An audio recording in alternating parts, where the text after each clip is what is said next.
Hi అండి. మూడు ముళ్ళు ఈ కథలో 4వ భాగం విందామండి. కథ నచ్చితే తప్పకుండా లైక్ చేయండి. కొత్తగా మన ఛానల్ని చూసేవారు ప్లీజ్ సబ్స్క్రైబ్. విక్రమ్ అద్వైత్ని బాగా కొట్టి కావ్యని ఈడ్చుకుంటూ వెళ్తుంటే అద్వైత్ నేల మీద పడి ఉండి ప్రాణం లేని శిలలా చూస్తున్నాడు. అతని కళ్ళ ముందు కాలచక్రం వెనక్కి తిరిగింది. రాజేశ్వరీదేవి కళ్ళల్లో ఉన్న అదే క్రూరత్వం, విక్రమ్ చేతిలో ఉన్న అదే అధికారం. అద్వైత్ గుండెల్లో ఒక పాత గాయం మళ్ళీ కదిలింది. అద్వైత్ కళ్ళ ముందు సరియు నిలిచింది. ఆమె పలకరింపు, ఆమె నవ్వు, ఆమె కన్నీళ్ళు అంతా మళ్ళీ కళ్ళ ముందు కదలాడాయి. తండ్రి చనిపోయిన తర్వాత ఆ ఇంట్లో ఎవరు ప్రేమని పంచని సమయంలో సరయు అతనికి ఒక ఊపిరిలా దొరికింది.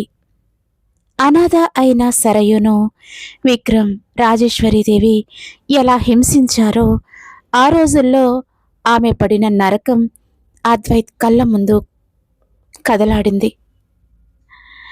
విక్రమ్ చేతిలో సరియు అనుభవించిన ప్రతి క్షణం అద్వైత్ మనసుని కత్తితో కోసినట్లు ఉండేది.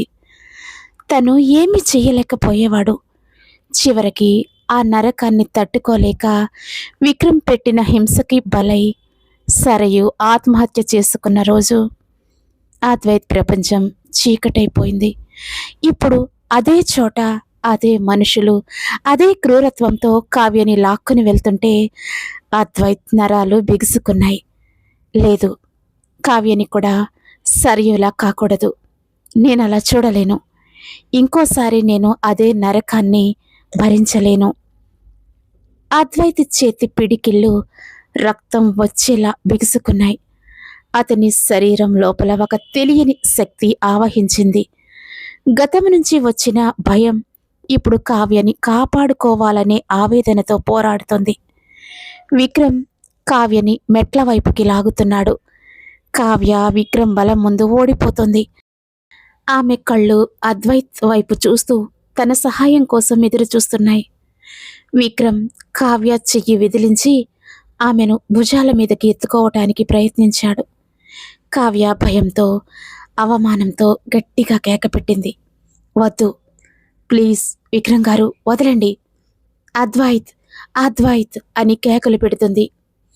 విక్రమ్ ఆ కేకలు విని మరింత రెచ్చిపోయాడు. రాజేశ్వరీదేవి సోఫాలో నుంచి మెల్లగా లేచి విక్రమ్ వైపు చూస్తూ ఒక గర్వమైన చిరునవ్వు నవ్వింది. ఆమెకు కావ్య గర్భం, అందులో పెరగబోయే వారసుడు మాత్రమే కనిపిస్తున్నారు. కానీ ఒక ఆడపిల్ల పడుతున్న వేదన ఆమెకు లెక్కలేదు. అద్వైత్ సోఫా పక్కన ఉన్న బల్లని గట్టిగా పట్టుకుని కష్టంగా లేచి నిలబడ్డాడు. అతని కళ్ళల్లో ఇప్పుడు పిరికితనం లేదు, ఒక ఆవేశం ఉంది.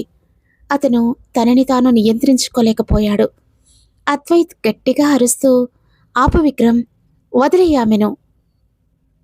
అతని గొంతు ఆ హాలులో ప్రతిధ్వనించింది.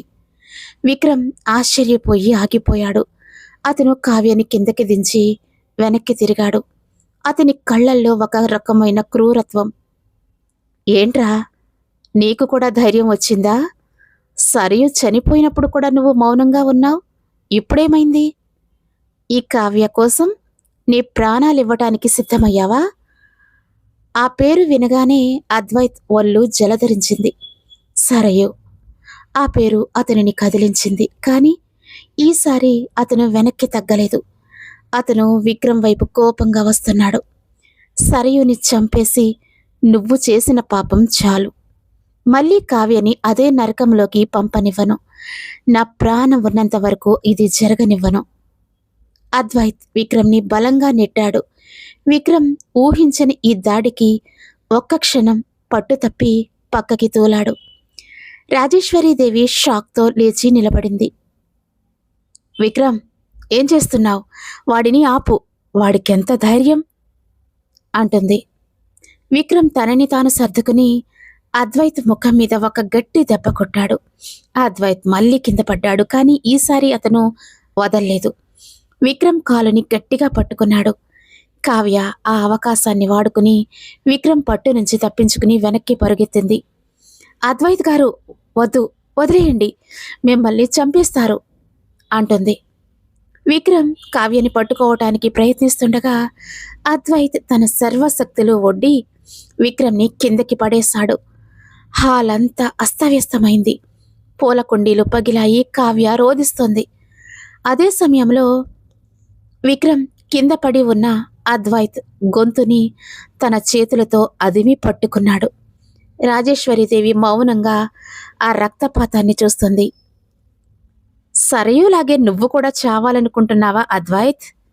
నీ ప్రాణం తీసేస్తాను, జాగ్రత్త, ఏమనుకుంటున్నావో అని అంటూ అద్వైత్ గొంతుని తన 2 చేతులతోనూ బిగిస్తున్నాడు విక్రమ్. అద్వైత్ గొంతు నుంచి గాలి రావటం లేదు. కానీ అతను కావ్య వైపు చూస్తున్నాడు. ఆ చూపులో ఒకే ఒక్క సందేశం ఉంది, పారిపో అన్నట్టుగా. కావ్య అద్వైత్ని అలా చూసి భరించలేకపోయింది. ఆమె పక్కనే ఉన్న ఒక ఇత్తడి విగ్రహాన్ని తీసుకుని విక్రమ్ వైపు పరుగెత్తింది. ఆమెకు ప్రాణం మీద ఆశ లేదు, కానీ తన భర్తని కాపాడుకోవాలనే తపనతో ఆమె కళ్ళు ఎర్రబడ్డాయి. విక్రమ్, మర్యాదగా వదలండి అద్వైత్ని, లేదంటే మిమ్మల్ని చంపేస్తాను అంటున్న కావ్యని విక్రమ్ వెనక్కి తిరిగి చూడకుండానే నవ్వాడు. నువ్వు నన్ను ఏం చేస్తావు కావ్య? నీకు భయం, నువ్వు పిరికిదానివి. ఈ ఇంటి స్త్రీలు అందరూ అంతే, సరియులాగే నువ్వు కూడా భయంతోనే చస్తావు. ఆ మాట అనగానే కావ్యలో ఏదో తెగింపు కనిపించింది. ఆమె ఏమాత్రం ఆలోచించకుండా ఆ విగ్రహాన్ని విక్రమ్ తల మీదకి బలంగా విసిరింది. విక్రమ్ తలకి గట్టిగా తగిలి అతను ఒక్కసారిగా అద్వైత్ మీద నుంచి పక్కకి పడిపోయాడు. అతని నుదుటి నుంచి రక్తం కారుతోంది.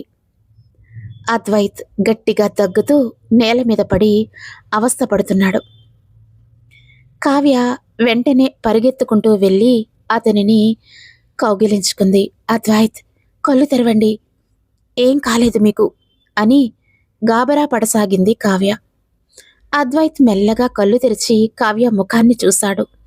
ఆ కళ్ళల్లో ప్రేమ, వేదన రెండూ ఉన్నాయి. అతను తన చేతిని కష్టంగా లేపి కావ్య కన్నీళ్ళని తుడిచాడు. కావ్య, ఎందుకు ఇంకా ఇక్కడే ఉన్నావు? వీళ్ళు నిన్ను చంపేస్తారు, ఇక్కడి నుంచి నువ్వు వెళ్ళిపో అని ఒక్కొక్క మాట కూడబట్టుకుని చెబుతాడు. కావ్య ఏడుస్తూ, వదిలి వెళ్ళటానికి నేను సర్యుని కాదు అద్వైత్, నేను నీ భార్యని, నిన్ను విడిచి ఎక్కడికి వెళ్ళను అంటూ అద్వైత్ని తన ఒడిలోకి తీసుకుంది కావ్య. రాజేశ్వరీదేవి రక్తంతో ఉన్న విక్రమ్ని చూసి కంగారుగా అతని దగ్గరికి వెళ్ళింది. ఆమె ముఖంలో ఇప్పుడు ఆధిపత్యం కంటే తన కొడుకు మీద ఉన్న ఆందోళన కనిపిస్తుంది. ఆమె తన ఫోన్ తీసి ఎవరో గూండాలని పిలవటానికి ప్రయత్నిస్తోంది. విక్రమ్, విక్రమ్, ఏమైందిరా నీకు? ఒరేయ్, ఎవర్రా బయట ఉన్నది? లోపలికి రండి, ఈ కావ్యని అద్వైత్ని చంపేయండి. నా విక్రమ్కి ఇంత గతి పట్టించిన వీళ్ళని బ్రతకనివ్వకండి అని పిచ్చి పట్టిన దానిలా అరుస్తుంది రాజేశ్వరి. హాలులోకి అప్పటికే 4 గూండాలు లోపలికి వచ్చారు. వాళ్ళ చేతుల్లో రాడ్లు, కత్తులు ఉన్నాయి. కావ్య భయంతో అద్వైత్ని తన వెనుకకి పెట్టి కావ్య ముందు ఉంది. అద్వైత్, మనం ఇక్కడి నుంచి ఎలాగైనా బయటపడాలి అని అంటుంది కావ్య. అద్వైత్ తన భుజం మీద ఉన్న గాయాన్ని భరిస్తూ గోడకున్న ఒక పాత కేబుల్ వైర్ని చూశాడు. అతని కళ్ళల్లో ఒక కొత్త ప్లాన్ మెరిసింది.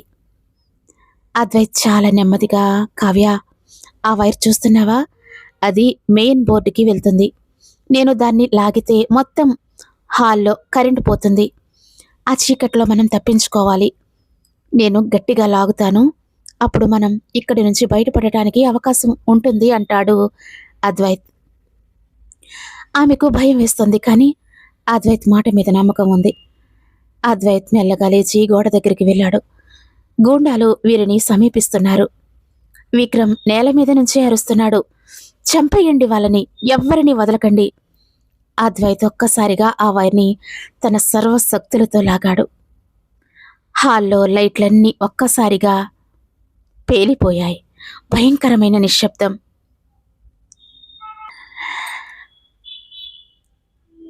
హాల్లో లైట్లన్నీ ఒక్కసారిగా ఆరిపోయాయి. భయంకరమైన నిశ్శబ్దం. ఆ తర్వాత గోండాల అరుపులు. కావ్య అద్వైత్ చెయ్యి పట్టుకుని చీకటిలో పరిగెత్తడం మొదలుపెట్టింది.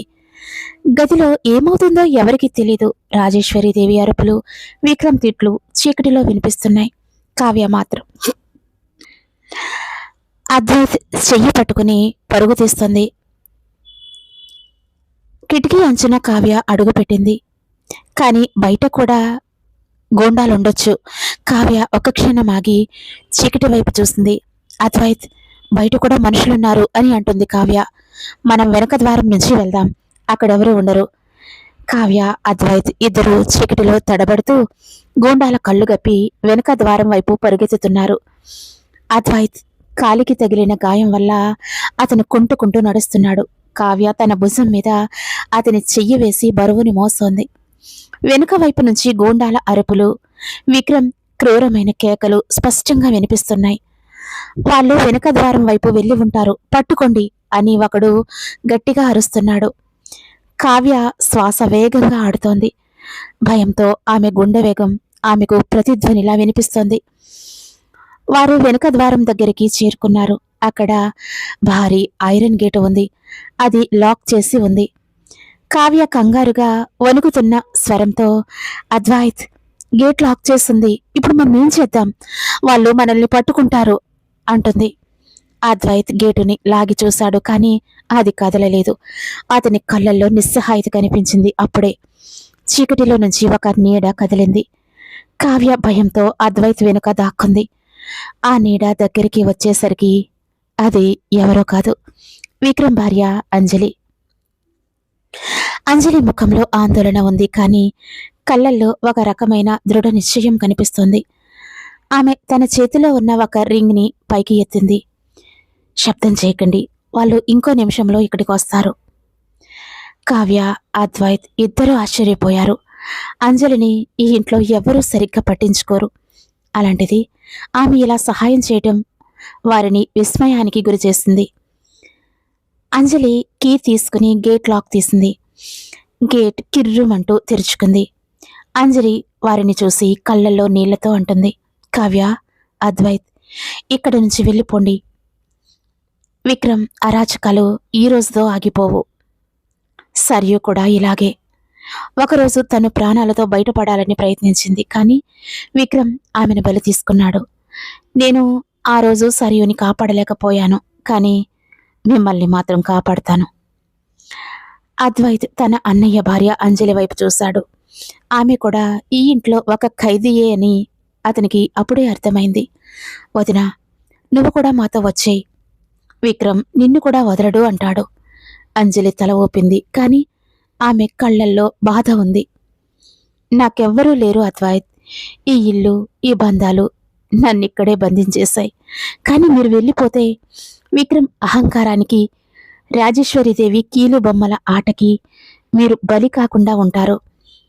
కావ్య, నీ మెడలో ఉన్న ఆ మంగళసూత్రాన్ని ఒక సంకెళ్ళలా చూడకు. దాన్ని తెంచుకుని వెళ్ళిపోవాలి అనుకోకు. ఈ తాళికి విలువ ఉండాలంటే అద్వైత్ నీ పక్కన ఉండాలి. ఇక్కడ ఉంటే అది జరగదు అంటుంది అంజలి. అదే సమయంలో దూరం నుంచి టార్చ్ లైట్ల కాంతి వెనుక ద్వారం వైపు పడటం మొదలైంది. గూండాలు దగ్గరికి వస్తున్నారు. అంజలి కావ్యని, అద్వైత్ని వాళ్ళు దగ్గరికి రాకముందే ఇక్కడి నుంచి వెళ్ళిపోండి అంటుంది. వదినా, వాళ్ళు నిన్నేదైనా చేస్తారేమో అని భయపడతాడు అద్వైత్. నా గురించి ఆలోచించకండి, పారిపోండి అంటుంది అంజలి. కావ్య అంజలిని చూసి కృతజ్ఞతతో తల ఊపి అద్వైత్ని తీసుకుని వర్షంలోకి పరుగెత్తుతుంది.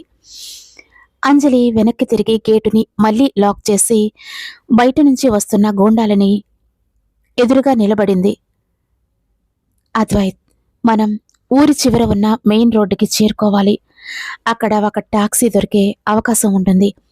ఆ తర్వాతే మనం ఎక్కడికైనా వెళ్ళగలం అంటుంది కావ్య. అద్వైత్ కావ్య కళ్ళల్లోకి చూశాడు. ఆ చీకటిలో, వర్షపు తడిలో కూడా ఆమె ముఖం ధైర్యంతో వెలిగిపోతుంది. కావ్య, ఎందుకు ఇదంతా చేస్తున్నావు? ఈ ఇంట్లో ఉంటే నీకు కనీసం తినటానికి తిండి, ఉండటానికి నీడ ఉంటుంది. నాతో వస్తే నీకు కష్టాలు తప్ప ఏమీ లేవు అంటాడు. కావ్య అద్వైత్ పెదవులపై తన వేలు ఉంచి మౌనంగా ఉండమని చెప్పింది. నువ్వు నన్ను సరయులా చూస్తున్నావా అద్వైత్? ఆ బాధలో ఇంకా ఉన్నావా? నేను సరయుని కాదు, కావ్యని. కష్టాలైనా సుఖాలైనా నీతో కలిసి ఎదుర్కోవటమే నాకిష్టం. మనం ఎక్కడికి వెళ్తున్నామో తెలీదు, కానీ మనం కలిసుంటే చాలు అంటుంది. ఆ మాటలకి అద్వైత్ కళ్ళల్లో నీళ్లు తిరిగాయి. అతను ఆమెను తన గుండెలకి హత్తుకున్నాడు. అప్పుడు వాళ్ళిద్దరికీ వెనుక నుంచి ఒక పెద్ద శబ్దం వినిపించింది. అది కార్ స్టార్ట్ అవుతున్న శబ్దం. విక్రమ్ తన గోండాలతో కారులో బయలుదేరాడు. కార్ హెడ్లైట్లు వర్షంలో కావ్య, అద్వైత్ ఉన్న దిశగా వెలుగుని ప్రసరింపజేస్తున్నాయి. విక్రమ్ గొంతు కారులో నుంచి వినిపించింది. ఎక్కడికి వెళ్తారు? మీ ఇద్దరి ఆట ఇక్కడే ముగిస్తుంది అంటూ. అద్వైత్ చుట్టూ చూశాడు. ఎటు వెళ్ళినా ఖాళీ ప్రదేశమే. దాక్కోవటానికి ఏమీ లేదు. కారు వేగంగా వారి వైపు దూసుకొస్తుంది. అద్వైత్ ఒక్క క్షణం ఆలోచించాడు. పక్కనే ఒక పాతబడిన బావి ఉంది. దానికి పైన ఒక ఇనుప మూత కూడా ఉంది. కావ్య, ఆ బావి మూత తీ, మనం అందులోకి దూకేస్తాం. కావ్య, ఆ బావి మూత తీ, మనం అందులోకి దూకుతాం. కారు మనల్ని దాటి వెళ్ళిపోతుంది. తర్వాత బయటికి రావచ్చు. కావ్య కంగారుగా బావి దగ్గరికి పరిగెత్తింది. కార్ లైట్లో వాళ్ళ మీద పడేలోపే కావ్య బావి మూత పట్టుకుని లాగింది. అది చాలా బరువుగా ఉంది. అద్వైత్ కూడా వచ్చి సహాయం చేశాడు. మూత సగం తెరుచుకుంది. కారు టైర్ల శబ్దం దగ్గరవుతోంది. విక్రమ్ కారు వారిని ఢీకొట్టడానికి కొద్ది అడుగుల దూరంలో ఉంది. కావ్య భయంతో గట్టిగా కళ్ళు మూసుకుంది. కారు వాళ్ళని ఢీకొడుతుందా, లేదా బావిలోకి దూకేస్తారా? అలాగే వీడియోని హైప్ చేయండి. కనీసం లైక్ చేయడం వల్ల మరికొంతమందికి మన వీడియో అనేది ఫార్వర్డ్ అవుతుంది. ఛానల్ నేను మళ్ళీ కొత్తగా స్టార్ట్ చేశానండి. మిమ్మల్ని రిక్వెస్ట్ చేస్తున్నాను, ప్లీజ్ తప్పకుండా లైక్ చేయండి. Thanks for listening.